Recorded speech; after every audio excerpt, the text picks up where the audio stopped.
Hi, this is Dr. Boden, and I'm here today with my patient Billy, and Billy is a healthy man in his mid-30s who had a transplant with me a year ago. We did a procedure to reinforce this frontal portion. You had a lower hairline, we went a little bit above it.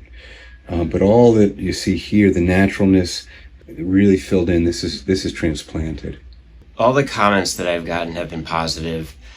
The people who I haven't told haven't noticed any difference in what I've said, but the people who I have told that I had a procedure said that the result has been excellent.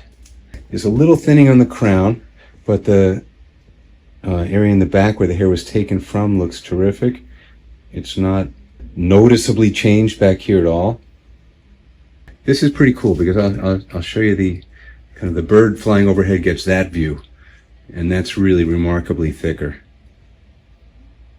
All of the staff here have been so professional and respectful the whole way through, and I was really thrilled and appreciative of that.